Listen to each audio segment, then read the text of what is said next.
Hello all, welcome to another episode of our series Journey to 10 crore by vishalvealthview. Last few days market has been recovering and I hope आपका portfolio भी recover हो चुका है.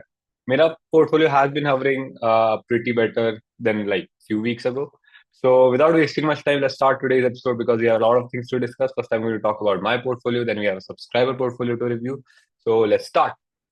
So basically, कुछ दिनों में market has been pretty volatile, and when market was down almost a week ago, I was getting some mails ki, bro, what's going to happen to my portfolio? Should I take my mutual funds? Should I liquidate my mutual funds or not? And to those like subscriber, I have to say like you have to be patient if you're coming to equity market. You cannot be just like, hey, आज 5% 4% market नीचे गिर गया and I have to take my money out because I need it. So like if you see like my portfolio, how it went in this particular correction. We were almost sitting at 83, 82 lakhs, and then we went down to almost 77 lakh, which is almost a drop of 7 to 8% in almost a span of like 1 month or 2 months. And now we are like moving back to almost 80 lakhs, and the portfolio will like gain its value back. So this is something that I want to like put in all of your head who is watching this video, that if you're coming to equity market to make money and grow money by investing, like you should not care about like monthly or daily fluctuations of the market, and they should not like change your decisions that you have taken, and you should stick to the long term approach.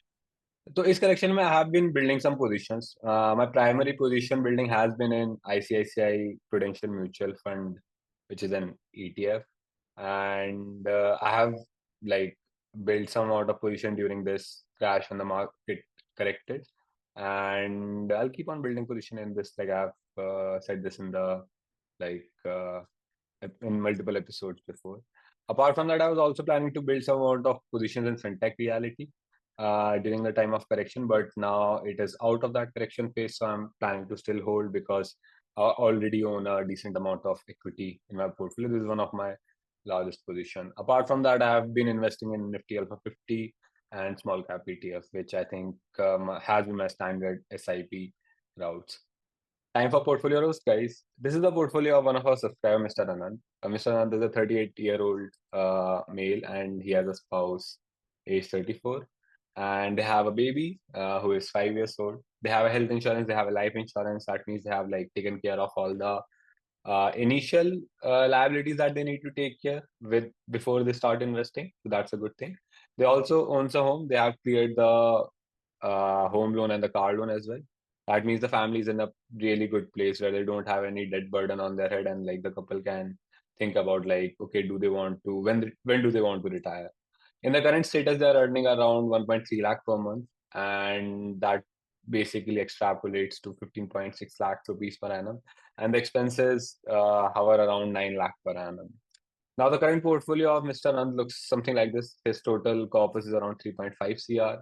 In mutual fund, he has 2.86 CR, and this is distributed like this, like 1.24 in a small cap fund in which he's doing an active SIP, 1.42 in a multi cap fund in which he's doing a 30K like SIP. This is focused on his like retirement.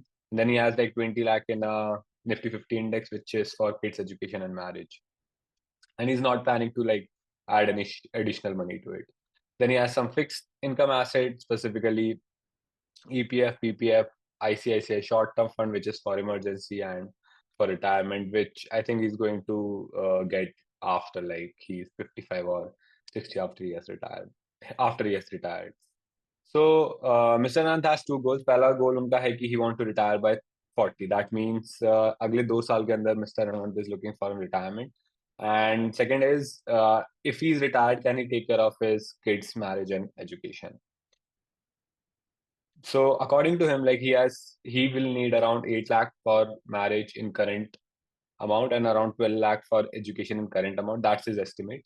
And that's why he has like invested 20 lakh in this Axis Nifty 50 index. And he's planning that by the time his son is like at an age of marriage or at an age of his education, then this money is going to cover for both of these things.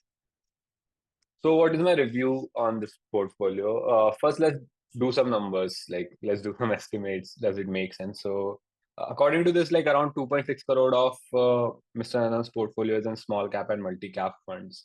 Now, these funds can generate a return of 12% to 18% per annum. For retirement, all the calculation have to be on conservative side. So we are going to consider 12%. So uh, 2.6 CR growing at 12%, which is almost greater than like 25 times his yearly expense. His yearly expense is around 9 to 10 lakh.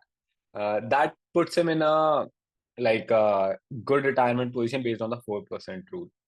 Uh, but but here's the catch. According to him, he has done a calculation that he needs 12 lakh for education for his kids. Now, if he's retiring at like 40, then uh, he has to take care of his kids' education for almost uh, 12 to 15 years. By the time he's at least entering his master degrees or probably in master degrees as well. So let me give you some like context on what's the cost of education right now. So the cost of higher education or MBA courses in India and college like I am hovers around like 20 lakh to 25 lakh. If you consider a bachelor course in IIT for 4 years, it's going to cost a kid around 12 lakh or more in today's money. Now, I don't think this money is going to be enough for his entire course of education by the time you have retired at 40 and he's like still in first class or second class and he has to reach like 12 and beyond that. I think this money is going to be really less for his education.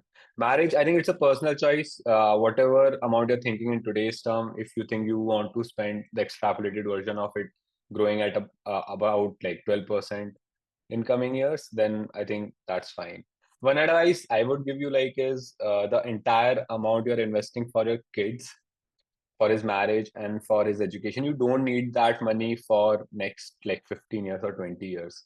So you can move it out of like Nifty 50 index, which is like a large cap index, and probably have some amount invested in small cap or mid caps, so that like if you have a decent amount of coppers by the time he's ready to get married, you can have like a bigger, fatter wedding. So that's something I will recommend.